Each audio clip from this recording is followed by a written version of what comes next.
antes de eu chamar aqui a minha convidada de hoje, eu queria falar por breves minutos com vocês sobre um tema que eu tenho postado muito por aqui no feed, nos stories e uma série de coisas. Eu queria aproveitar essa oportunidade, deixar isso aqui gravado, para que vocês possam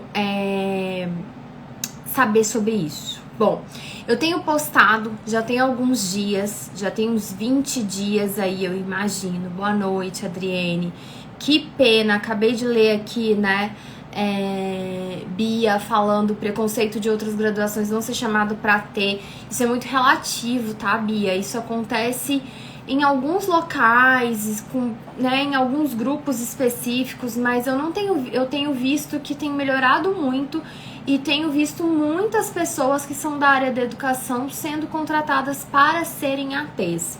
O que às vezes acontece com relação a esse tema especificamente é que às vezes existem contratações que são pelos planos de saúde, ou vão ocorrer reembolsos médicos, e aí são necessárias pessoas da saúde para que esses reembolsos possam ocorrer.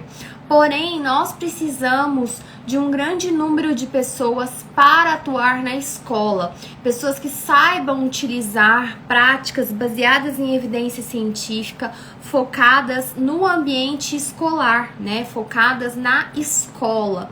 Então, esses são ambientes que as pessoas da educação transitam muito bem, e são ambientes que os indivíduos eles passam pelo menos aí 4 horas diárias. Então, nós precisamos de pessoas capacitadas para atuação no ambiente escolar, para serem, se vocês querem chamar de ATs na escola, mediador escolar, professora de apoio, assistente, sei lá, o termo que você quiser usar, mas nós precisamos de uma pessoa para dar um apoio de 1 para 1, na grande aí maioria dos casos, para indivíduos dentro da escola. Então, e geralmente as pessoas mais preparadas acabam sendo da educação. Bom, então eu não quis deixar sem resposta, porque eu sei que isso é um tema comum, frequente, que muitas pessoas têm dúvidas, né? Bom, mas deixa eu só falar aí as minhas palavrinhas antes de eu chamar a minha convidada. Já tô aí 3 minutinhos atrasada com ela. Eu tenho postado, gente, muito sobre a questão da utilização de choques como forma de punição diante de comportamentos inadequados de pessoas com algum atraso no desenvolvimento, com deficiência intelectual, autistas. E eu trouxe essa informação depois que estourou aí uma história que eu já até contei no feed para vocês. Eu já abri uma live falando sobre isso, que essa semana eu tô trazendo esse assunto de volta. Por quê? Porque essa semana vai ocorrer uma importante conferência de análise do comportamento lá nos Estados Unidos, na cidade de Boston. E durante esta conferência, a principal conferência de análise do comportamento, que se chama ABAI em português, ABAI em inglês, essa importante conferência, que é a principal conferência de análise do comportamento, que talvez vocês tenham até profissionais que vocês conheçam daqui do Brasil que estejam indo para essa conferência. Nós vamos ter nessa importante conferência um workshop e algumas palestras que vão falar sobre o uso de choque na pele para indivíduos autistas. Sim, vocês não estão ouvindo errado, isso não é fake news. Uso de choque elétrico em 2022. Então existe uma instituição nos Estados Unidos, que eu já contei pra vocês aqui, mas quem ainda não tá por dentro, quem tá sabendo aqui pela primeira vez, existe uma instituição nos Estados Unidos que tem uma aprovação judicial para o uso de choque elétrico em indivíduos que ficam lá, que moram dentro desse ambiente, né, desse espaço.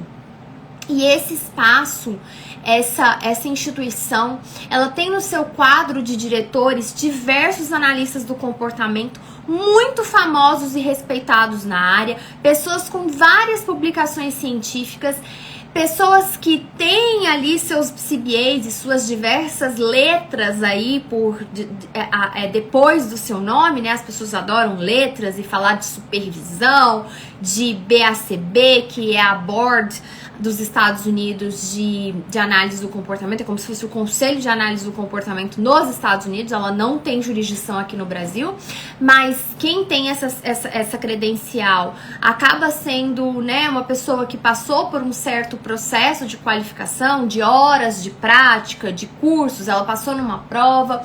Pois é, mas nós temos essas pessoas trabalhando com escrita de planos de intervenção comportamentais que utilizam choque. Choque diante de comportamentos assim, não quis tomar a medicação, levantou da cadeira, fez alguma ecolalia, e claro, sim, também comportamentos agressivos, mas muitos comportamentos também que não são agressivos. Então, e nós temos o uso de choques. Quando eu fui pesquisar mais sobre toda essa história que ocorria, porque eu não fazia ideia disso, honestamente, eu vou confessar para vocês que a minha ignorância era total dentro desse assunto. Quando eu fui pesquisar, eu vi que existem pelo menos 6 mortes de indivíduos deste centro que morreram depois de terem passado por choque elétrico, né? Então, precisamos estar atentos sobre isso, precisamos ter bom senso, precisamos desconfiar, desconfiem daquilo que eu falo, desconfiem daquilo que eu trago, podem desconfiar, vão pesquisar, vão estudar, é o que eu sempre falo, o conhecimento ele empodera, e eu nunca quero aqui colocar as pessoas dentro de uma gaiola, muito pelo contrário, eu quero sempre trazer as chaves para vocês de qualquer gaiola que vocês possam estar e trazer a libertação, porque o conhecimento ele é libertação. Então a gente precisa estar atento a isso, estar atento que quando a gente estuda sobre uma ciência, realmente a história dessa ciência ela é feia, ela não é positiva. Eu trouxe também diversos posts de uma entrevista do senhor Ivar Lovaas, onde a forma como ele falava dos autistas, das pessoas com atraso no neurodesenvolvimento, era extremamente preconceituosa. Ele falava de dar tapa, de bater. Isso é péssimo, esse cara seria preso hoje em dia. Claro que ele trouxe coisas positivas para a área, ele trouxe sim coisas positivas, mas não as práticas dele que hoje seriam consideradas práticas abusivas. Talvez ele estaria até preso, perderia a licença dele, porque é inadmissível isso. Então a gente precisa ter o respeito. Quando a gente fala de respeitar a neurodiversidade, as populações neurodivergentes e tudo, nós não estamos falando que elas não precisam de intervenção, não é isso. Acho que o grande problema nesse discurso todo é a falta de equilíbrio das pessoas. Tanto no equilíbrio em defender a análise do comportamento, tanto no equilíbrio em defender a questão da neurodiversidade. Nós vamos respeitar o indivíduo autista, nós não queremos transformar ele num neurotípico, mas nós queremos sim melhorar a qualidade de vida desse indivíduo e da sua família e ensinar novas habilidades para ele, fazer com que ele se torne independente, autônomo, que ele tenha mais possibilidades. É uma forma de ajudar na autoestima, no bem-estar desse indivíduo e da sua família. Então a gente quer intervir em problemas de comportamento, porque não é saudável para ele ficar se batendo, bater nos outros, jogar coisas no chão, né, destruir coisas. Não é uma coisa saudável para nenhuma pessoa, né? Como se você vê um indivíduo dependente de drogas e ele tá buscando por drogas desesperadamente, você vai querer intervir. Então a gente, você tá comparando os autistas com os dependentes de drogas. Não, estou comparando comportamentos que são prejudiciais para o indivíduo e que quando nós temos esse tipo de comportamento, nós queremos intervir, nós queremos ajudar. É sobre isso. Não é sobre transformar indivíduos neurodiversos em neurotípicos. Não é sobre isso o nosso trabalho, mas muitas pessoas da área fazem isso na prática ou sugerem isso. Então é isso que a comunidade neurodiversa tem advogado contra essas práticas.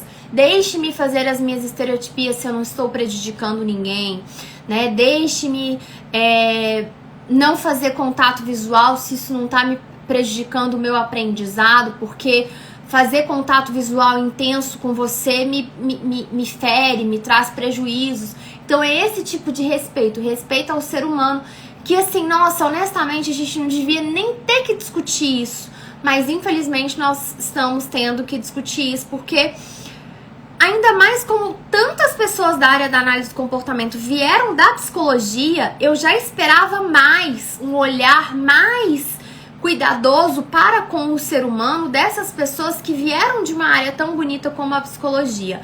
Então é realmente triste e deprimente a gente ter que discutir sobre choque elétrico, sobre respeito ao ser humano, respeito às características individuais do indivíduo, você não querer curar o autismo. Então a gente não devia nem ter que estar discutindo sobre isso, mas infelizmente estamos. Então temos que trazer conhecimento, consciência para esse tema e reflexão. Então por isso que a gente está tendo uma série de posts que estão sendo feitos por mim, não é nem por ninguém da minha equipe, estão sendo feitos por mim especificamente, porque eu preciso trazer esses conteúdos para conhecimento de vocês, porque assim como ninguém falou sobre isso para mim durante toda a minha formação em análise do comportamento, essa parte histórica eu realmente não me apropriei. Eu quero trazer para vocês a oportunidade de vocês saberem sobre isso, e não queremos ter profissionais com essa mentalidade, pelo menos não os que vêm estudar aqui com a gente, tá certo? Então precisava dar esse recado para vocês, porque essa semana vai estar acontecendo essa conferência. Vão ter alguns protestos, né? A internet está se mobilizando aí. As pessoas nos Estados Unidos têm discutido muito sobre isso, contra esse uso de choque elétrico, e que esse centro pare com essas práticas. Infelizmente eles têm uma autorização judicial para isso. Mas a gente precisa criar consciência de que isso está acontecendo, e que dentro desse quadro de diretores deste centro nós temos vários analistas do comportamento muito famosos na área, que dentro desta conferência os workshops, todas as palestras, todos os eventos que ocorrem dentro dessa conferência deviam passar por um processo de revisão de pares, outras pessoas analisarem o que ia ser dado. E esse processo de revisão de pares, da maneira como consta lá no regulamento deles, me parece que não foi realizado, né? Então é o que dizem 2 membros dessa associação que pediram para sair dessa associação, porque esse processo de revisão de pares para se realizar esses eventos não foi realizado. Então a gente vê a questão da influência, a gente vê a questão da corrupção dentro de associações, né? Parece, supostamente, esse processo não foi respeitado, existem coisas que não cheiram bem, coisas não bacanas, porque envolve poder, envolve dinheiro, e é assim em todos os cantos, né? Por isso que eu sempre falo que eu não gosto de associações, né? Não gosto mesmo por esse motivo. Muito poder na mão de poucos. E você conhece verdadeiramente o ser humano quando você coloca o poder na mão dele. Muitas vezes não é nem tanto dinheiro, mas o poder, né? Então, isso acontece em todos os meios e acontece também dentro das associações aí de análise do comportamento nos Estados Unidos, como a gente está trazendo. Oi, Evelyn, tudo bem? Olá, tudo bem? E você? Então, Evelyn, vamos contar para as pessoas o que você faz. Qual que é a sua graduação? Quais são aí as suas especializações? O que você faz? Tá certo. Eu sou graduada em psicologia, né? E aí eu logo na minha graduação me apaixonei por neuropsicologia, né? Eu tive a oportunidade de ter essas disciplinas ainda na minha graduação. E aí eu fui para São Paulo me especializar, né, na parte de neuropsicologia, nessa área. E também, em complemento, sempre gostei muito, né, da cognitiva comportamental. Então, também fiz uma formação nessa área. Então, Legal. assim, hoje a minha especialidade é neuropsicologia e eu faço diversas formações. Atualmente estou fazendo uma formação, né, uma especialização da neuropsicologia aplicada ao autismo também, porque hoje é a minha maior demanda. Então, eu estou muito mais voltada agora a essa área. Entendi. Então, você está mais voltada para a área de avaliação diagnóstica e também de Isso, avaliações, não só quando o indivíduo ele já tem o diagnóstico, e aí você quer avaliar a parte cognitiva dele. E exatamente. então você atua nessas duas partes. Isso. É a minha avaliação atual a minha atuação atual é só avaliação. E aí eu trabalho desde crianças aí pré-escolares, para a gente trabalhar essa investigação, né, do autismo, e também com adolescentes e adultos, né? Então também vem para o diagnóstico tardio, vamos dizer assim, né? Muitos adultos atualmente investigando principalmente o autismo de nível 1, né? Então, nível Certo. leve. Então tá vindo bastante. E aí eu trabalho muito mais com essa parte mesmo de avaliar, tanto para complementar o diagnóstico, como também para auxiliar nas intervenções, né, no plano terapêutico dos profissionais que trabalham, né, com a criança, o adolescente, adulto. Uhum. Legal. Então, sua prática hoje é só, entre aspas, porque não é É, só. É, aham, avaliação neuropsicológica. E aí, isso. é, é, eu até você falando me surgiu uma dúvida. Você falou Uhum, sobre os adultos sim, autistas, né, que estão em investigação, né, que tem alguma suspeita e tudo.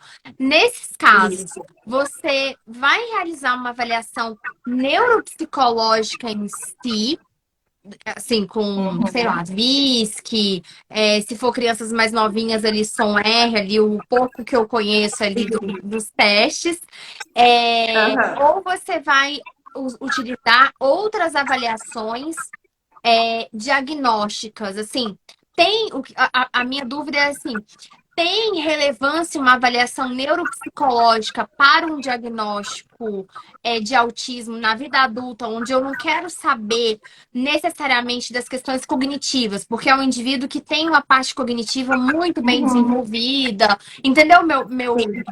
minha dúvida, assim? Sim, sim. É, na parte assim dos adultos, eu faço a avaliação neuropsicológica, mas vamos dizer, eu também tenho um olhar para avaliar as habilidades sociais. É. Então eu vou através de muitos inventários, principalmente, né? E também com os familiares, né? Fazer essa investigação. Então, eu tenho um olhar também desse adulto, geralmente, né, quando está nesse nível leve, né, o nível 1, tem sim, né, uma preservação cognitiva e às vezes até, né, um cognitivo mais elevado. Então, a gente tem aí um acima da média, né, superior. Mas eu também utilizo os questionários, inventários, então eu faço essa complementação, né? E até assim, o meu interesse, e hoje, né, eu tô indo muito para a área também, né, na análise do comportamento, buscando também a formação, inclusive, né, como aluna de vocês, exatamente para aprender mais e agregar isso à minha avaliação, né? Porque eu sinto essa falta e é totalmente diferente, né? Então, isso deu assim uma qualidade para mim em termos de avaliação, principalmente dessa demanda, né? É incrível, assim. Então, eu gosto muito, né, de fazer até esse comparativo muitas vezes quando eu estou dando uma devolutiva, quando eu estou, né, passando isso. Eu recebi alguns adultos recentemente, então a gente faz essa parte de avaliação das habilidades, né? Então, inteligência, atenção, memória, mas eu também utilizo muito para a gente ver inteligência emocional, né? A velocidade de atribuição de significado emocional. E aí a gente vem com esse repertório de habilidades sociais, né? E aí, geralmente, a gente entra nas habilidades pragmáticas, teoria da mente, o reconhecimento de emoções, e geralmente a gente pega por aí, né, a qualidade, uma menor eficiência comparada ao cognitivo. Então, é bem importante para eles até trabalhar assim, esse autoconhecimento desse funcionamento cognitivo, e isso ajuda muito, né? Eu até assim, o paciente falou assim: ah, isso me ajudou a ser visto.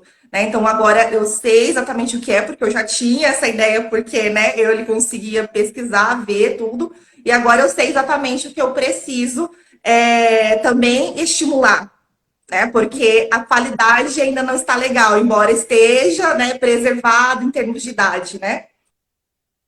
Você falou uma coisa que é assim, né? Tomar consciência dos meus déficits, né? Para que assim eu possa trabalhar. Como você sabe, eu não atuo na área do diagnóstico, mas ultimamente Sim. eu estou obcecada pelo julgamento do Ah, Johnny Depp, que eu não sei se você sabe desse ah, caso. tô Pois é. sabendo. Estou. E aí já já você vai entender por que que eu tô falando disso. Uhum, E aí eu tô obcecada com esse caso. E aí tem alguns psiquiatras e psicólogos testemunhando como especialistas. E é muito engraçado porque ele é muito engraçado assim no sentido de interessante que eles estavam discutindo justamente se a ex-mulher dele, que é a Amber Heard, que um uhum, acusa o outro. Ela acusa ele de violência doméstica e ele uhum. está acusando ela de ter acabado com a imagem dele. Com isso, a Disney não quis renovar com ele para fazer Piratas do Caribe 6 e tudo. E a discussão entre as especialistas, porque aí tem a especialista do time dela e a especialista do time dele. E a discussão era Sim. justamente a aplicação de escalas diagnósticas e os critérios diagnósticos do DSM para saber se ela tem. Ai, meu Deus, agora em português seria borderline, Uhum, transtorno de borderline, né? E sim. agora, histrionic disorder, que agora Histriônico, é aham. histriônico, alguma De coisa assim. personalidade. É, algo assim nesse sentido. E a discussão delas fica muito em cima disso. E uma Uhum, refutando o trabalho da outra no sentido, quais são as avaliações que você fez? Ah, você fez só uhum, escalas que eram assim, que na escala tinha todos os sintomas do transtorno ali de borderline. Então, lógico, se ela queria sim. passar por alguém que não tinha Que aquilo ali, tem. ela ia marcar Uhum, não. Então, o quanto sim. que é interessante, né? E aí cai nisso que você está falando, de toda essa avaliação, porque às vezes as pessoas acham que, assim, quando você fala neuropsicóloga, neuropsicologia, as pessoas só se ligam. Ah, você está avaliando questões cognitivas, atenção, memória, né? E tudo envolvido ali nas funções Sim. executivas e tudo. Mas não, o olhar ele vai para além disso. Porque a Sim. própria formação de psicologia, e aí, conforme você foi se especializando, você foi, eu vou utilizar essa escala X, essa escala Y, que era justamente a discussão delas no depoimento. Ah, por que que eu escolhi Aham. a escala X e eu não escolhi a escala Y? E aí Uhum. elas falavam, olha, eu escolhi a X porque para uma avaliação forense, num julgamento, você vai escolher Tem mais X. qualidade. Mas se Uhum. for numa questão de consultório para tratamento, eu ia É escolher outra. Y. Então, assim, é muito Isso. interessante nesse ponto. E aí eu ficava transferindo isso pro diagnóstico de autismo. Aham. E aí, pensando justamente nessa demanda que está sendo criada do diagnóstico na fase adulta, então é bem isso que você está falando, que é e juntando os conhecimentos e Isso. agregando novas avaliações, escalas e o relato do indivíduo, e aí você vai levando para esse lado. Então é legal até a gente Exatamente. desmistificar que não é só isso que você vai estar avaliando numa avaliação neuropsicológica, não é só a parte cognitiva. Não, não mesmo. Tem todo um outro olhar, né? E até na hora que a gente vai falar sobre os transtornos de personalidade, por exemplo, geralmente, assim, a maioria dos diagnósticos, eles são pautados na observação clínica, ela é soberana, né? Então, assim, nessa parte clínica, e isso vem complementar, né? Então, a gente tem esse acompanhamento, a observação clínica, e o teste, ele vai fazer um complemento para eu explicar. Mas nem sempre o teste ele traz exatamente aquela resposta, porque até, né, o que a gente percebe aqui, um ambiente controlado também favorece muito um bom desempenho, Isso, né? E aham. o que é diferente da gente estar avaliando lá no meio da escola, com inúmeros distratores, né? Com muitas informações. Então, muitas vezes, assim, a criança, eu aplico um teste, principalmente quem tem um QI, né, dentro da normalidade ali, ou elevado, né, vai bem em teoria da mente. E Sim. aí a pessoa assim, mas não, por estar dentro do espectro, não tinha que ter esse daqui rebaixado, ele não tinha que não entender isso. Eu falei, não, mas pesquisas mostram que muitas vezes, por ter esse QI preservado, ele consegue ter mais repertório para mascarar dificuldades e ele usa habilidades para compensar uma memória, né, uma imitação de situações. Então ele já sabe, nessa situação que eu tenho que falar isso. Mas você vê que não é algo intuitivo, né? É Sim. algo mais ali mecânico. Então tem essas questões assim que são bem sutis e que você tem que ter um olhar, senão passa desapercebido e você vai para outros diagnósticos. Né? Sim. Então, assim, por isso que você sempre tem que estar realmente estudando e conhecendo assim as variadas manifestações, né, do espectro. Exato. E por isso que eu generalizei, porque eu falei assim, bom, se é assim nesses outros transtornos, que são áreas que eu não entendo nada, mas passei a entender um pouquinho por causa desse Uhum. julgamento, e Sim. aí eu falei assim, gente, mas se é assim, no autismo também.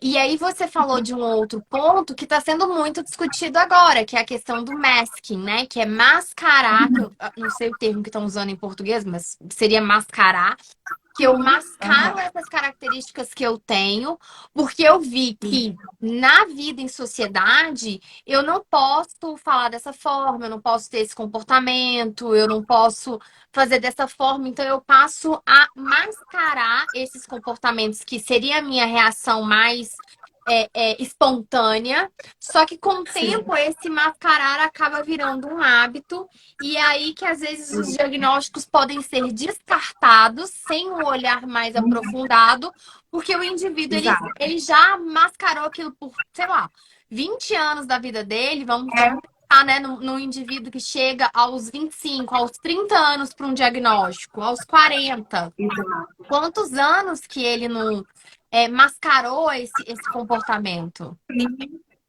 Exato. Então, e é muito difícil até. A gente tem por exemplo, até das escalas, né?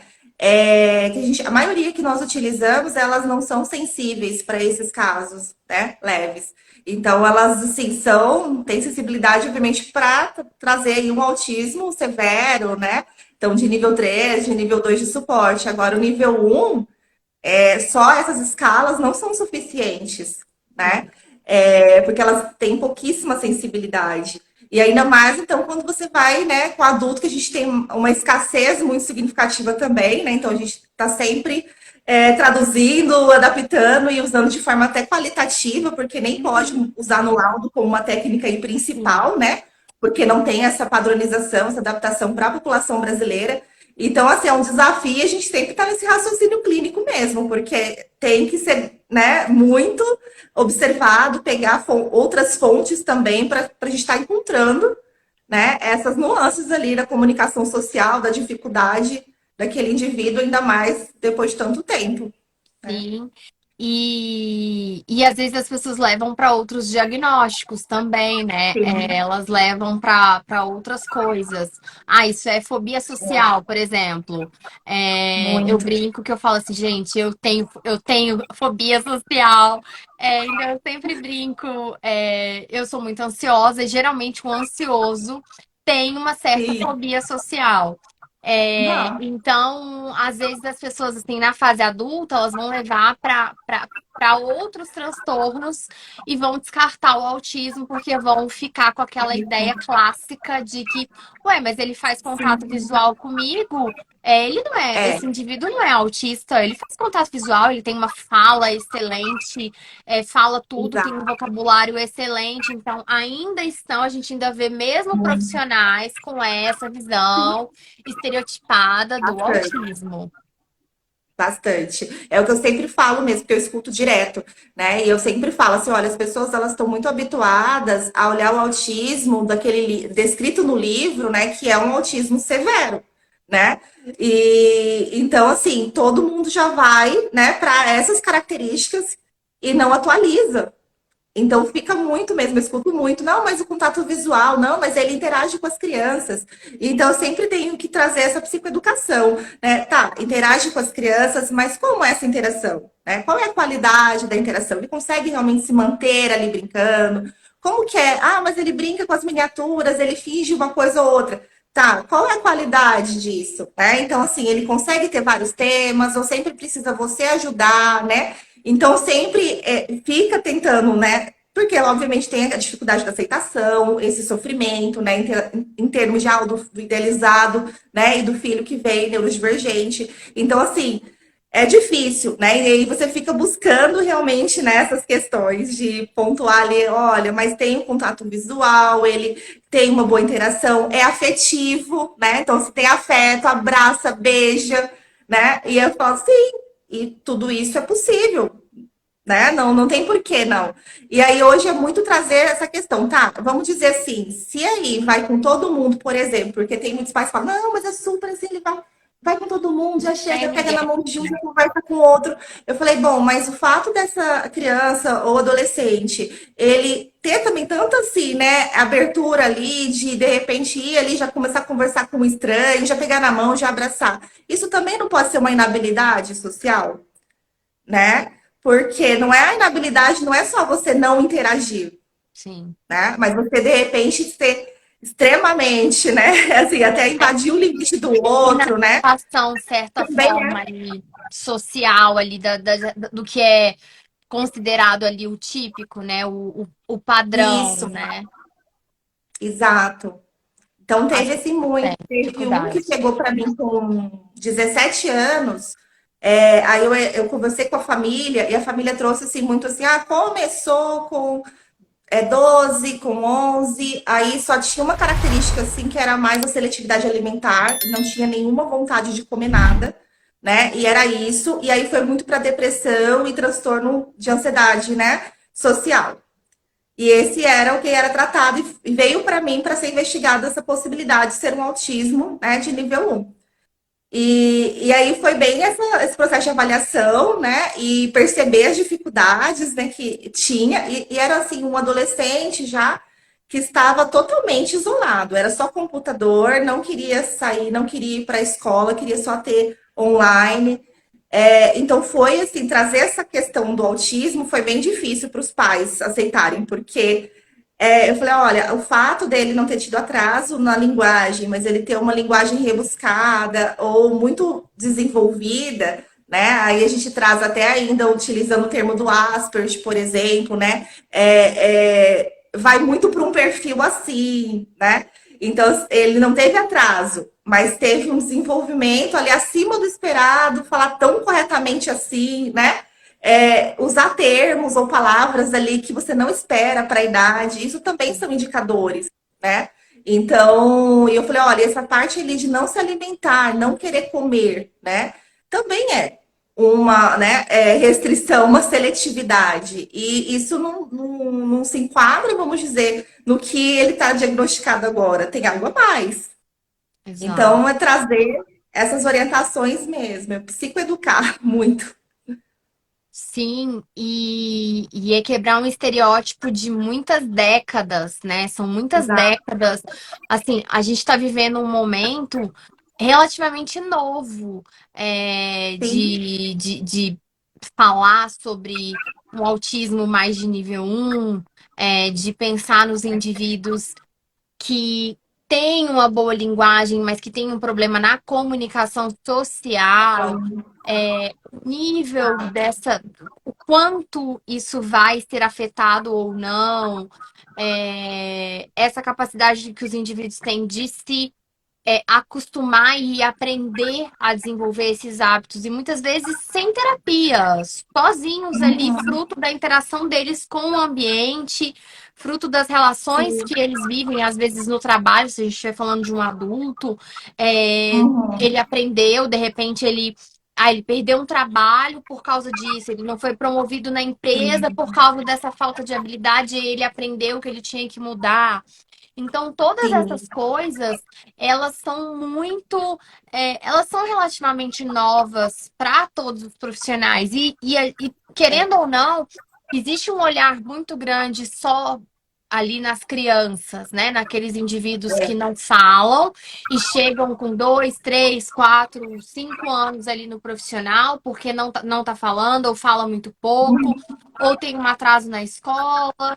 E aí Sim, acaba tendo um enfoque muito grande nessa população. E essa outra população que já passou por isso, que hoje talvez está com 18 anos, com 20, com 30, com 40 anos, acabou sim ficando um pouco ali esquecida. Só que agora, como as sim, pessoas estão falando muito disso, com as redes sociais, a gente está sim, tem vendo acesso à informação. muita criação exatamente de consciência do que está acontecendo. Então, isso está levando as pessoas, olha, eu posso ter algo, será que eu tenho algo? Vou investigar. Sim, E aí o que que acontece? Essa questão da idade, né, da adolescência que você falou, ela é muito interessante, porque a gente também precisa entender que quanto mais as demandas sociais elas aumentam para esse indivíduo, exato. mais ele está exposto a essas situações que a gente consegue ver que tem algo de diferente, sejam os pais ou seja o próprio indivíduo.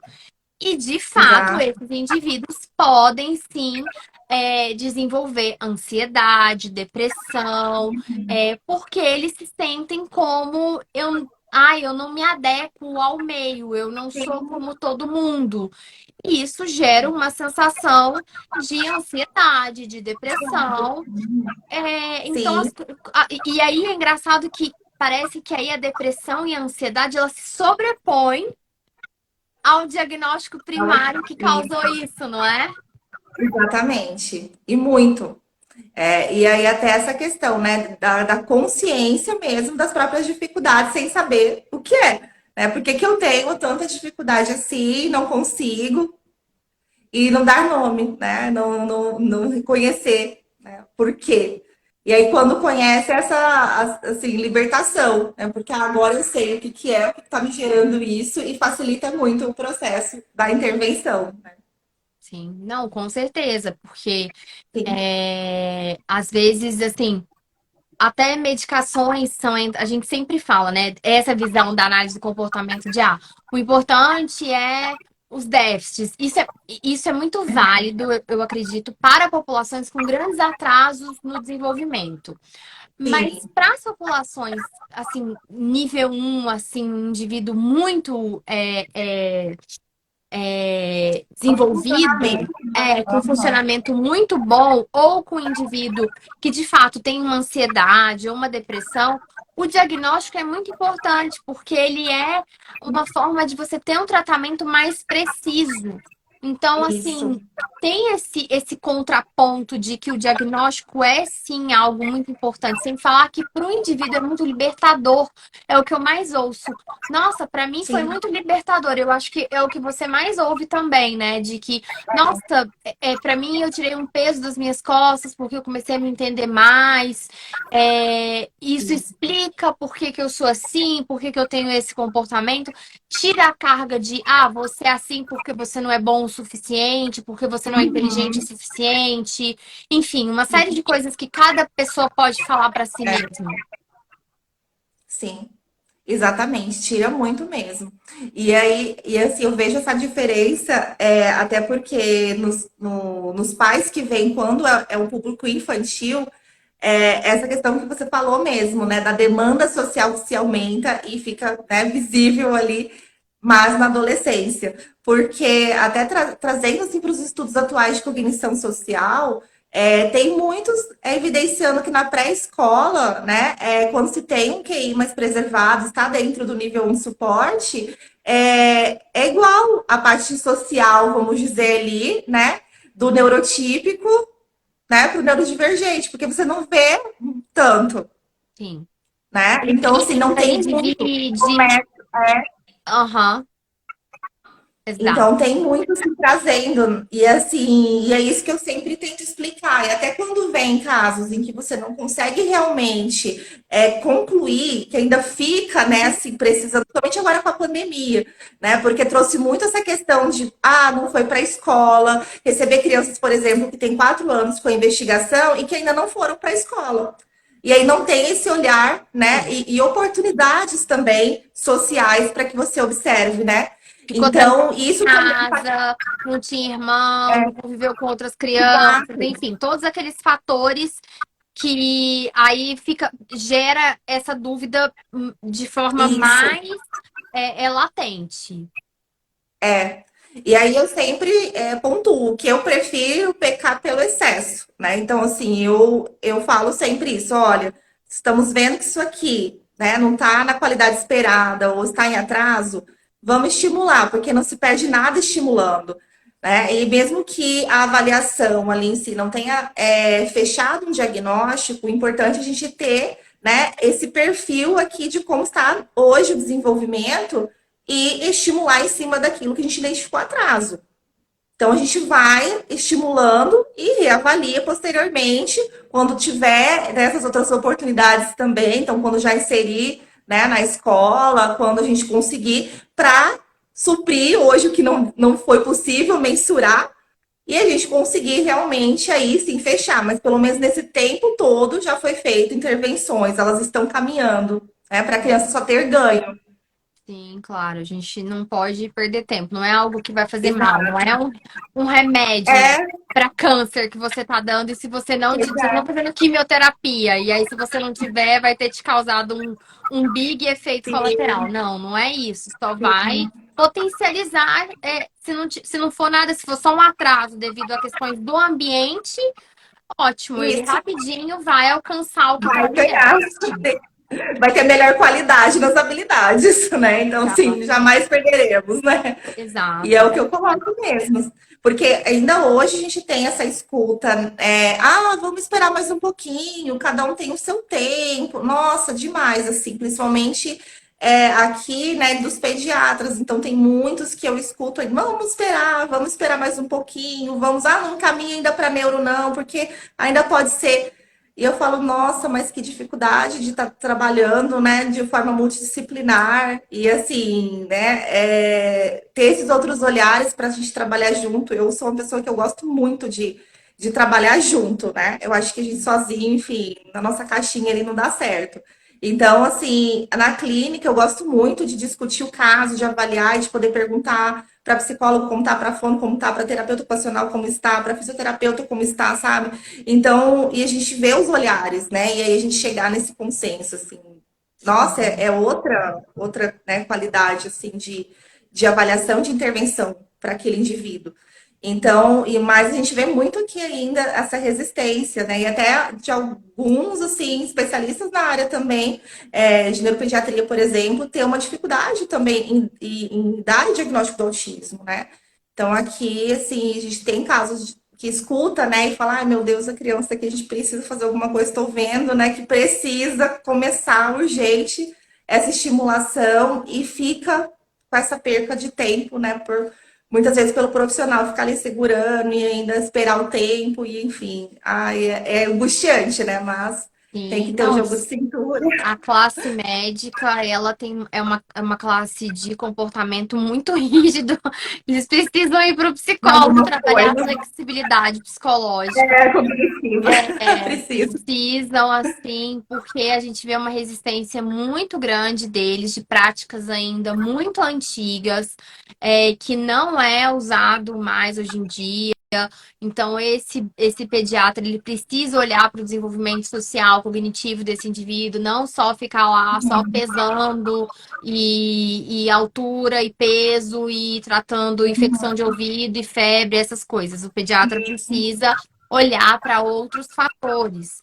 Então, e os neuropediatras ainda, muitos, tanto neuropediatras quanto psiquiatras infantis, muitos ainda também têm muita resistência e receio, né? Eu não sei qual que seria a palavra, mas resistência, receio, medo, insegurança, que é uma palavra que eles não vão gostar, mas a gente sabe Aham. que lá no Faz fundo, parte, né, da lá nossa no atuação, fundo, né, é, principalmente na área. a gente sabe que existe em dar o diagnóstico. Então, sim. por isso que a gente fala muito da importância desse diagnóstico. Por mais que o psicólogo possa dar o psicodiagnóstico e tudo, a Uhum. gente defende muito aqui essa ideia dessa importância desse diagnóstico ser mais aceito, ele tenha mais peso, porque infelizmente a gente Uhum. sabe que ainda o laudo médico tem mais peso que o, o, o Sim, o psicodiagnóstico. Então, a gente luta sim. muito por essa questão, porque é uma forma de dar mais acessibilidade a diagnósticos. E também, os psicólogos é quem passa a maior parte do tempo com esse indivíduo. Então, é quem vai ali dar. É, é, é, vai realizar essas avaliações, essas escalas, e até relembrando esse Uhum. caso aí do Johnny Depp, tanto que as principais testemunhas especialistas não são psiquiatras, são psicólogas. São duas Aham. psicólogas, trouxeram os psiquiatras também, mas para avaliar outras questões. As Sim. questões da dependência química dele, outras questões, mas para avaliar Sim. as questões do diagnóstico psicológico, se ela tinha um transtorno de personalidade, alguma coisa assim, trouxeram duas psicólogas. Então, um caso super importante.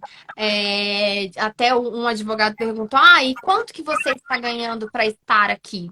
Aí uma das Uhum. psicólogas falou assim: eu não sei porque não sou eu que faço o controle dessa parte, mas sei lá, deve ter sido algo em torno aí de US$ 200.000, algo nesse sentido. Então, só para mostrar para vocês a valorização do psicólogo nos Estados Sim. Unidos, a palavra Sim. dele, o diagnóstico dele, sendo um especialista, estando ali na corte, Sim. para uma avaliação onde ela está fazendo ali um diagnóstico. Então, trazer isso para É. vocês só para mostrar o respeito com a área da psicologia e a capacidade desses profissionais em realizarem um diagnóstico preciso, porque no caso ali, uma delas passou, sei lá, 15 horas de avaliação com a ex-mulher Uhum. dele, a outra passou 20 horas e revisou os relatórios médicos de outros terapeutas, as anotações, tudo da terapeuta de casais que eles frequentaram, do psiquiatra, Sim. enfim, de tudo. Então,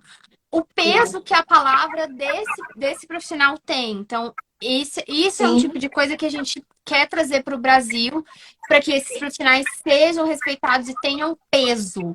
Então, eu acho que foi um grande aprendizado que eu tive de assistir esse julgamento também.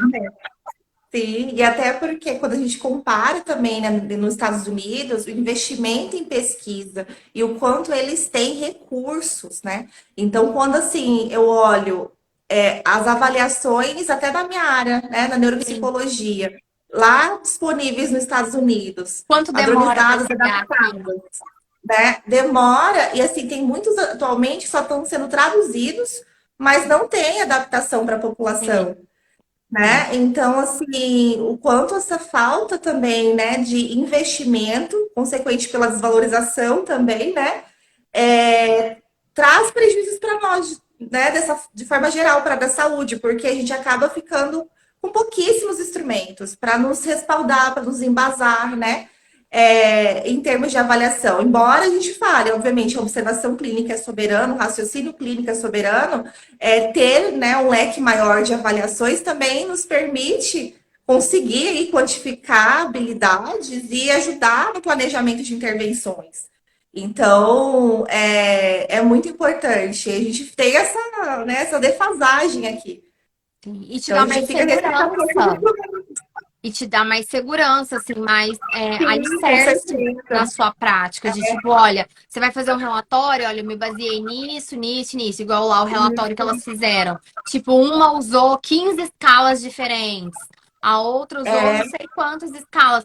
As escalas sendo realizadas por ambas as profissionais, né? Porque ali estão no julgamento. Mas sim, só para mostrar a quantidade de coisas que tem à disposição deles e que são importantes para dar base para um relatório. Então, até isso a gente exato. aqui fica perdendo. Porque quando você traz só uma observação clínica, né, descreve sua observação, mesmo você respaldando, obviamente, com a literatura, com o artigo, as pessoas questionam mais. Sim, Né? Ah, é mas eu mais não enxergo isso aqui, subjetiva, não. Isso querendo ou aqui não. é. Aí, quando você traz isso com respaldo de um teste, aí você Sim. realmente tem mais base, né? Falou, eu testei, a habilidade está assim, né? E aí você complementa com a sua observação clínica e com embasamento aí de literatura, né? Mas isso realmente traz mais essa segurança, né, no documento que você vai produzir. Sim, sim, justamente. Eu vi muito isso, e aí eu fiquei justamente fazendo esse raciocínio para a área do autismo e para o diagnóstico.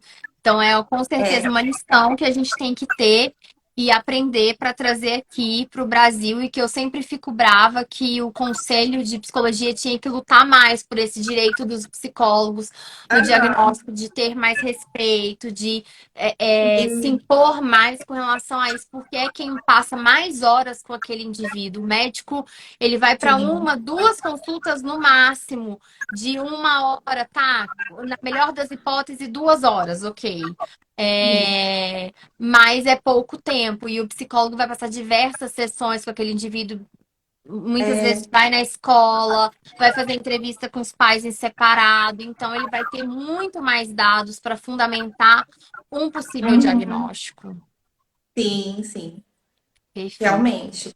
E exato. eu assim, mas para uma assim, outra observação também que eu tenho que aqui eu acabo também assim me aproximando de profissionais até na área médica, né?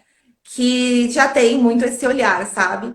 Então aqui assim eu tô cercada de profissionais e aí também de médicos assim que eu consigo discutir caso, que eu consigo, né, fazer essa troca e que fala realmente, não, eu preciso realmente da tua avaliação, porque você tem mais tempo com esse paciente para me dar mais subsídio aqui, né? Então, aqui eu falo que eu até acho que eu estou numa posição mais privilegiada, conseguindo ter essa rede, assim, de profissionais que já estão, né, com esse olhar realmente de trabalhar de forma conjunta, Sim, né? perfeito. Então, Estamos porque criando é bem... consciência para que mais pessoas tenham esse olhar. Sim. E me fala uma coisa, Evelyn, como que você me conheceu? E por que que você veio fazer um treinamento que aí não é focado em diagnóstico, em toda essa parte? Aham. Porque eu passei a estudar um pouco mais essa parte de um tempo para cá, principalmente de diagnóstico, Sim. e nesse momento, sei lá, um mês aí, esse julgamento que eu tô te contando, ele tá no dia 21. E teve Uhum. uma pausa de 1 semana, então tem mais de um mês que eu estou aí assistindo e vendo esses depoimentos desses profissionais da saúde, que eu tenho achado muito interessante. Mas, Sim. assim, com enfoque no diagnóstico, assim, não é minha praia. Minha praia realmente é a intervenção, utilizando Sim. a análise do comportamento. Então, me fala como que você veio parar aqui. Então, na verdade, foi assim, eu falo que eu fui muito escolhida, né, pela área. Não foi nem assim, eu que fui lá e falei, não, é isso aqui que eu vou trabalhar, né? De repente foi chegando demanda, e eu fui demonstrando bons resultados, fui gostando, e eu falei, nossa, né, fui escolhida. E aí foi essa necessidade mesmo de eu sentir assim que eu precisava para trabalhar com a demanda do autismo, modificar um pouco, porque a avaliação neuropsicológica ela é muito rígida, né? Sim. Porque você tem que sempre seguir aquela padronização do teste não invalida. E com os autistas, assim, não dá muito certo. Às vezes você não consegue realmente ter, né, essa avaliação do repertório que eles realmente apresentam com a avaliação neuropsicológica. Então, muitas Às vezes você vezes, fala, olha, aquele esse teste resultado nem é aqui apropriado. esse resultado aqui pode ser não represente fielmente, porque o prejuízo da atenção compartilhada, né, também impactou no desempenho, né, no que ele consegue demonstrar, e eu não posso ter manejo. Então, aí eu fui falando, nossa, eu preciso estar entrando dentro da análise do comportamento, eu preciso trazer isso para perto. E aí eu falei assim, eu preciso também aprender, né, o VibMap, o Ables, né, e aí eu fui fazer pesquisa, e aí eu conheci você através do YouTube, né, do seu canal, mostrando como montava o Bibimap. E aí eu gostei. E aí também tive algumas recomendações de outras pessoas que fizeram. E aí eu falei, bom, eu vou fazer então o curso que eu realmente achei excelente, as descrições, tudo, né? E o que eu tô fazendo ainda, ainda não concluí. E aí eu achei excelente e foi dessa forma, né? E aí, como eu queria trazer essa complementação de fazer avaliação neuropsicológica, também fazer avaliação do repertório comportamental, e aí deu super certo. Aí eu achei assim muito bom porque eu fui assim mais a intenção do VibMap, mas eu vi que esse ainda tinha, né, um plus, vamos dizer, na comunicação. Então eu falei, nossa, eu vou fazer os dois mesmo, tá ótimo, excelente, né? Que eu e ainda tenho esse interesse depois em estar me aprofundando em outros, né? Tinha uma visão Outras avaliações. diferente, né? Tinha uma visão de comportamento verbal, né? Que é como a gente chama a linguagem dentro da análise de comportamento. E ali dá para você fazer uma avaliação de indivíduos que muitas vezes não vão ter o repertório. Eu me lembro até na época que saiu o Som R, porque ele não Uhum. é tão antigo que saiu para o Brasil, assim, sei lá, 2017, É talvez. mais atual. É, É. eu me lembro, é, mas que são para indivíduos não verbais, né? Se eu não me engano. Sim. Mas tem essa barreira da questão Tem. de ser mais restritivo, porque é um teste psicológico, então você tem uma padronização daquilo que você tem que fazer para ter um resultado fidedigno. Isso. Mas também tem a questão de que muitos indivíduos não vai nem valer a pena você realizar uma avaliação neuropsicológica, porque ele não tem repertório É, não para tem. você realizar aquilo, pelo menos não naquele momento. Sim, não tem. E é exatamente, porque o SUM-R, ele é recomendado para nós fazermos essa avaliação, principalmente das crianças, né, não verbais. Mas o que a gente percebe é que também tem prejuízo na imitação, né, na atenção compartilhada, e tudo isso vai impactar na hora que eu estou usando, por exemplo, pistas não verbais com a criança para ela saber que está acertando ou está errando. Então também não consegue. Muitas vezes você percebe eles fazendo mais as tarefas de modo espontâneo mesmo, de começar a ver ele encaixar e tudo mais, sem você ter instruído, sem nada. Então, você vai muito para essa avaliação qualitativa, porque você vê que a criança não tem um pré-requisito para poder fazer a aplicação do teste. E aí a gente entra na parte do BibMap, por exemplo, que aí a minha dificuldade exatamente foi essa, porque eu estou tão acostumada a ser neutra, conseguir, Você não e aí o BibMap reforça. totalmente, Vocês vivem teimando né? comigo nisso, inclusive. Aí eu falo, gente, mas pode reforçar o comportamento. Vocês não estão aplicando o teste. Desliga o botão da neuropsicóloga, desliga o botão, Exatamente. depois você liga de novo. Isso, porque é totalmente diferente. Então você fica assim, será que eu posso considerar isso aqui? Né? E aí você fica muito. E aí os termos também, né? Porque eu tô tão acostumada mais com a parte cognitiva. Sim, E aí, quando entra na análise do comportamento, assim, você sabe que aquele termo é, mas ele tem outro nome na análise do sim, comportamento, né? sim. Então, às vezes, Aham. dá aquele. Terrível. Você tem que ligar e desligar o botão. Exato. Mas assim, é incrível a parte de você depois fazer um VibMap e ver como a criança consegue responder aquilo que na avaliação ela não respondeu, né? Por você ter o manejo, por ter o reforço. E assim, complementa, para mim, ficou assim, incrível, sabe? Essa complementação. Eu sinto falta disso, né? Desse olhar, porque muitas vezes, assim, a maioria das neuropsicólogas aqui, na hora que vai, tem dificuldade no diagnóstico do autismo. Muitas vezes vai com TDAH moderado, grave, outras, né, outros transtornos do neurodesenvolvimento, porque, e também muito DI, né, porque vai realmente Sim, cai ser, sempre, né, no DI. Porque a linguagem, comunicação. Aham. né, e Exato. aí eu sou um R também impactado, né, por essa questão da parte também não verbal tá prejudicada. Então, obviamente, ele vai ter um QI prejudicado, né? Limítrofe ou abaixo da média. E nem sempre se trata de um DI. Então, aí tem que ser um acompanhamento mais longitudinal mesmo, para a gente perceber como está sendo a resposta dessa criança, né, nesse jovem ali nas intervenções, até para que a gente consiga depois falar sobre o transtorno, né, desenvolvimento intelectual associado ao autismo. Exato. E você falou uma coisa que eu achei muito interessante, me lembrou aqueles relatos de casos que acontecem muito nos Estados Unidos de autistas adultos que na infância um médico ou um neuropsicólogo falou assim, ah, esse indivíduo tem uma deficiência intelectual gravíssima, ele nunca, muito difícil ele falar, ler, esquece, e aí o indivíduo fez faculdade e fala, se comunica, e aí você falou essa Sim, questão que cai muito no DI, justamente na deficiência intelectual. Aí já fazem esse prognóstico já ruim para esse indivíduo. sim. E se você tivesse feito uma avaliação de uma forma diferente, é, Aham. ia cair em outros resultados. Por quê? Porque muitas vezes a intervenção vai ter um curso diferente, se você pensar em deficiência intelectual. Então, meio que. Porque, assim, o senso geral dos pais, dos profissionais, acho que isso está mudando. Mas acho que o senso geral antes era muito assim: ah, não tem muito o que fazer. Vamos ensinar só habilidade Uhum. funcional. E é isso mesmo. Vamos desistir de É. ensinar ele a se comunicar, e pronto, acabou. Vamos ensinar Uhum. só habilidade de independência e autonomia, o básico. Não se espera muito. É. Então não é dado muito estímulo, porque não tem um Sim, prognóstico bom.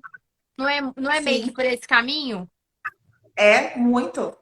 Recentemente tive uma situação dessa, né? Dos pais desanimarem totalmente, né? Mas aí sim confirmou, porque já veio maior de idade, né? Assim, maior de idade não, né? Para adolescente. Pré-adolescente. Mas da gente verificar isso e falar assim, ah, não tem mais o que fazer, né? Vou deixar. Falei, não, né? De forma alguma, porque, né, análise do comportamento aplicada, a gente fazer os programas, as intervenções, pensar numa comunicação realmente alternativa, né, estabelecer o visual que está mais preservado, tudo isso, né, é possível de ser feito e ter, sim, ganhos, né, da funcionalidade, da parte social.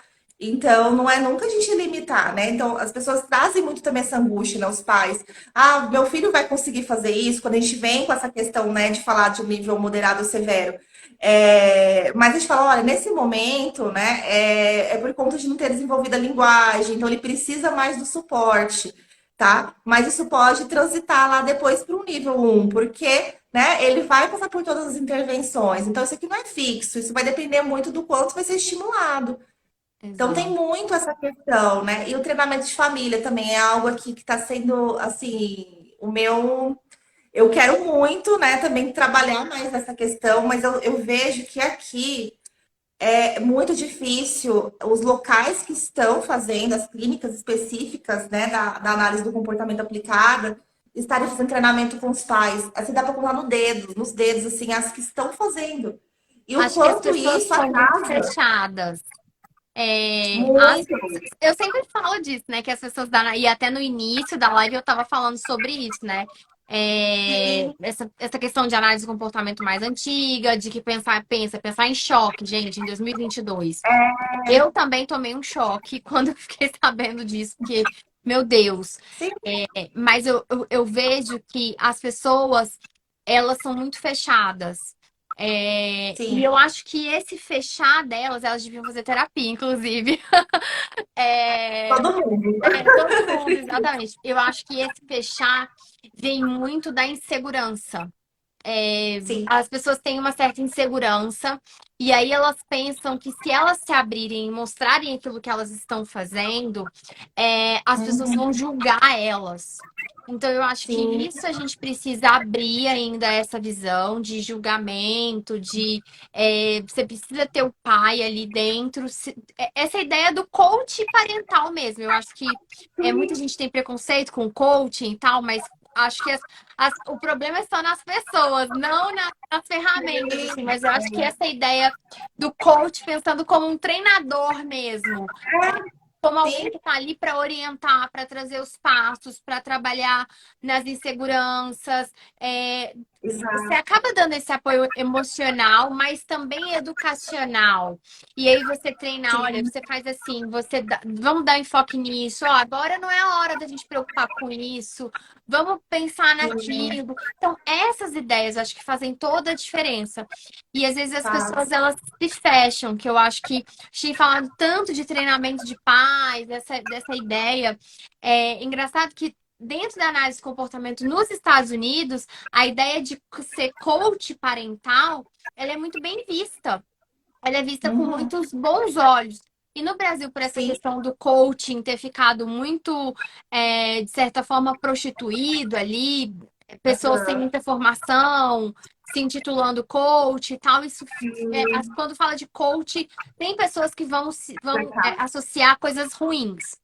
Sim, sim. Mas nos Estados Unidos se cultua muito essa questão de você ser um coach parental, utilizando a análise do comportamento para ensinar a parte de intervenção, de manejo de comportamentos, de ensino de habilidades de linguagem e comunicação, todas essas questões. Então, os profissionais precisam se preparar para fazer isso, e fazer isso dentro da necessidade daquele indivíduo e daquela família. Sempre ver a questão da validade social, né? O quanto aquilo é Sim, importante para aquela família. Então, para aquele contexto, para aquele sim. indivíduo. Ouvir muito a família, eu acho que falta muito esse comportamento de ouvinte dos profissionais. Eu não querer impor aquilo que eu acho, mas eu ouvia aquilo que é importante para aquela família. Mesmo que você chega no final e você fala assim, olha, isso que você quer, nesse momento agora, a gente não consegue. Porque a gente tem Sim. outros pré-requisitos para chegar, Alcançar. para alcançar. Então, eu te ouço, eu entendo, a gente vai trabalhar para chegar nesse ponto que você quer. Mas para isso, aí você mostra o caminho. Então, fica muito mais fácil para os pais visualizarem. Então, eu acho que essa Sim. habilidade precisa ser desenvolvida pelos profissionais. Muito, muito mesmo, porque há uma resistência e você pergunta sempre, você está fazendo treinamento parental, né? Eu pergunto aos pais, não, não faço, não, dizem que vão fazer, mas não faz. E aí, meu filho estagnou, né, no tratamento, lá na intervenção.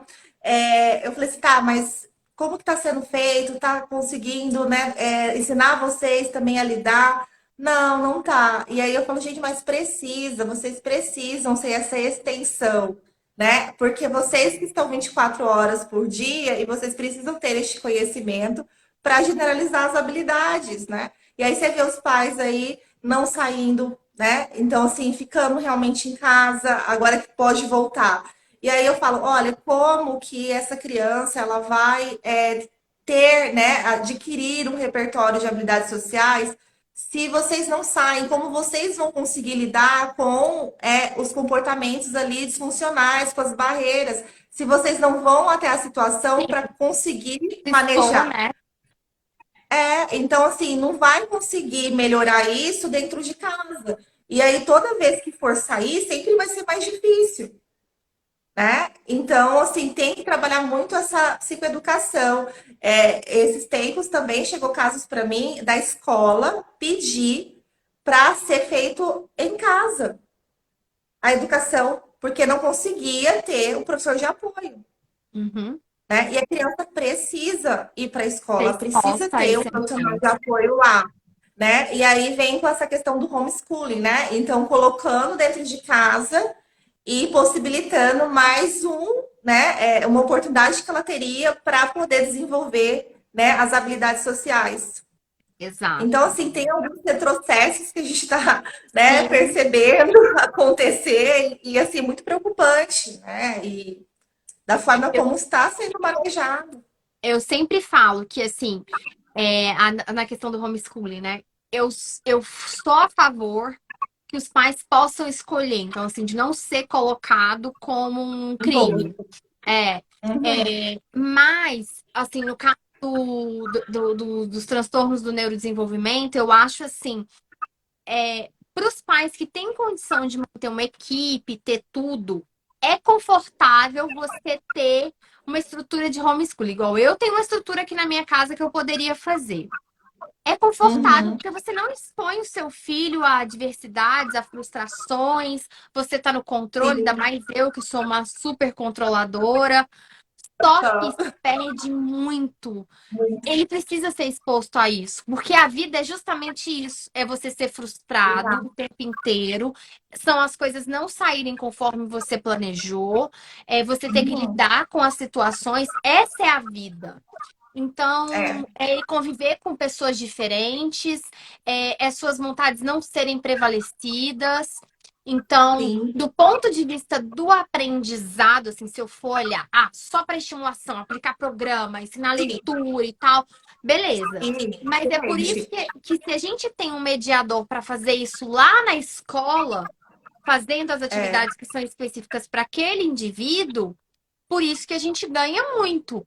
É, e aí sim, se perde muito quando esse indivíduo não vai para a escola de todos esses fatores que que eu acabei de falar. Então, sim. eu vivi essa dualidade na pandemia.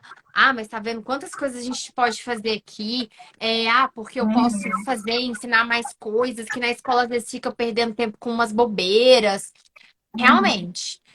Às vezes, um ano você vai pegar uma professora boa, outro ano você não vai pegar uma não tão boa, e isso vai para os estereotípicos mesmo. Vai, sim, Mas a escola traz oportunidades de aprendizado, do viver em sociedade, muito importantes que dificilmente outro lugar você vai ter algo semelhante.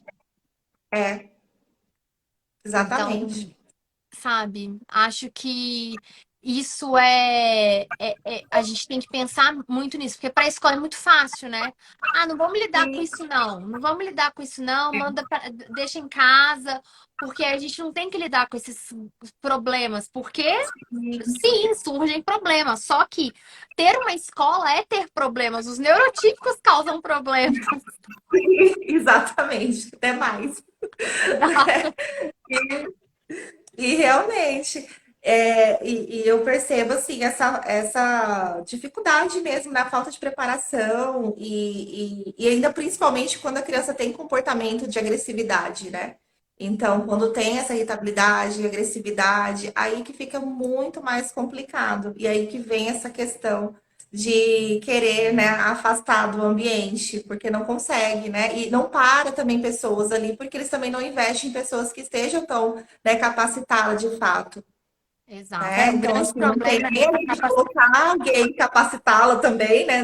Vamos dizer, como também do Exato. profissional. Exato. É terrível, mas assim, a gente precisa, é o que eu falo, né? A gente precisa lutar pela capacitação de profissionais dentro da escola, porque eles passam Sim, no mínimo muito. 4 horas lá dentro. Então, ou você vai tirar da escola, ou você vai lutar para ter pessoas que sejam capacitadas. Então, é importante a Sim, gente lutar por pessoas que sejam certeza. capacitadas, porque é um ambiente que não dá para abrir mão. E o que a gente vê? Não. Principalmente no Fundamental 2, a grande evasão escolar. Hum, Então, é muito grande o número de meninos que deixam de frequentar a escola. E aí, por esse argumento, ele é muito comprometido, ele é severo, ele é agressivo, e, enfim, uma série de coisas. sim, E aí você fomenta mais ainda a segregação, porque ele não é exposto, aí vira uma bola de neve. Então, vira. a gente precisa dar um basta nisso e preparar essas pessoas para a gente fazer com Sim, que esses indivíduos tenham acesso. exato. Mas, Porque se tem o acesso com um profissional que sim, realmente sabe fazer aquele serviço de forma individualizada com as necessidades, os avanços são visíveis, você vê os ganhos. Você vê, sim, não tem, né, essa situação de estagnar, vamos dizer assim, sim. né? Talvez assim, quando você tira da escola, você só tá colocando um band-aid. Mas você não tá curando ali a causa daquilo, assim, tratando a Sim, causa. A gente tá falando de é. curar o autismo aqui. Quando eu falei a palavra curar, não é curar o autismo, Não, gente. é, mas Mas é não trabalhar a causa. Por que esse comportamento está acaba. acontecendo? Por que ele está se batendo? Por que ele está se batendo nos outros? O que está sendo feito Sim, para conseguir tratar esse comportamento? Porque é um comportamento ruim, ninguém gosta não sim. é confortável para ele também. Mas às vezes é a única forma que ele tem, por exemplo, de se comunicar. É. Então, assim, a E gente tem que ganhar pensar. essa atenção, né? Uma atenção Exatamente. negativa, mas Não, exatamente. Então a gente tem que pensar nesses fatores e não é tipo, então não vai para a escola, que é né? E isso seria só a colocar o solução. band-aid, mas não ir É, ali a fundo no problema e imagina a quantidade de possibilidades que esse ambiente pode trazer para esse indivíduo, a pode. autoestima dele, ele conviver com outras pessoas. ele ser amado por outras pessoas, Uhum. que não são só as da casa dele, a família dele. Então, Sim, assim, isso gera, assim, uma série de questões na sim, adolescência, na fase adulta, que isso você sabe melhor que eu, veio lá da infância, da adolescência, de tudo que ele passou e o que ele foi exposto. sim. Inclusive também a aprendizagem do neurotípico, né? Em estar também respeitando, né? Entendendo, auxiliando, né? Ele aprender a lidar com a neurodiversidade e Isso, respeitar enfim, vai se tornar ele um ser humano melhor. Então, isso melhor, vamos né? Todo estar mundo sai atentos. perdendo. Sim, É. mas ó, já te falo logo de cara. Já vi que você foi para o diagnóstico e acho que você tem que permanecer aí no diagnóstico, viu? É, Uhum.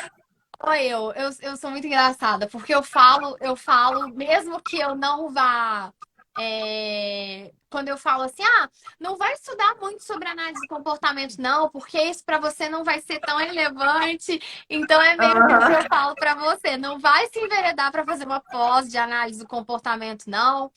Foca no diagnóstico, porque eu acho que você tem Uhum. muitas pessoas para ajudar nessa parte do diagnóstico, Sim, principalmente na sim. adolescência e na fase adulta.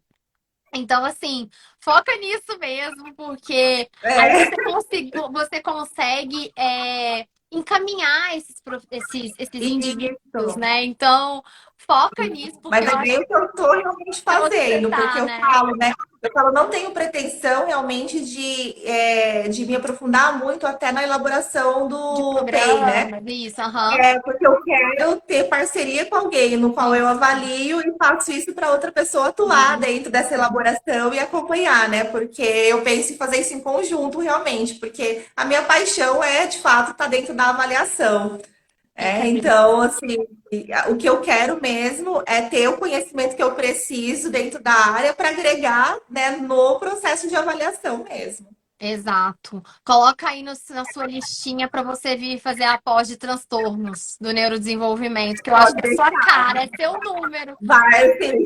porque Sim, essa ideia de trazer vários profissionais, fono, psicólogo, médico, para falar de um transtorno, por exemplo. E aí a visão de sim, cada um deles e a avaliação de cada um deles. Então, a visão da atuação do fono dentro da deficiência intelectual. Do sim. neuropsicólogo dentro da deficiência intelectual, do médico dentro da deficiência intelectual. E é assim a gente trabalha cada transtorno. Então, é sua Sim. cara, não se enverede para ir tão profundo, porque senão você acaba tirando o seu foco de ficar Sim, muito especialista nisso, é, nessas avaliações diagnósticas. sim. Eu acho que é sua cara mesmo. É, E tá muito em falta, exatamente. a gente precisa de profissionais Precisa. especialistas nisso, no diagnóstico e num diagnóstico que não seja de um autismo ali de nível 3 e nível 2, mas num autismo de nível um e em especial em adolescentes e adultos, existe uma demanda muito grande. Então, vai fundo que eu acho que vai ser um grande Sim. sucesso aí. Gratidão, a gente precisa mesmo, né? Nessa parte do diagnóstico diferencial, né? Inclusive, que Exato. é essa parte sutil, né? Exato. Essa Mas gratidão. sutileza clínica, não vai fundo nisso, porque e assim, e você ter a oportunidade, por exemplo, de fazer isso até por telemedicina com indivíduos adultos e levar isso para outras pessoas, sabe? Eu acho que vai ser assim Sim, perfeito, porque tem muita gente enriquecedor. precisando desse tipo e é uma mão de obra muito especializada. Então, assim, para você em todos os sentidos é muito bacana. Vai fundo nisso, porque vai ser muito sucesso. Pode Quero deixar. que a gente volte a conversar daqui a um tempo para você me contar como que estão essas questões. Combinado, isso é um prazer. Espero trazer muitas Obrigada. boas novidades. Sim, quero saber.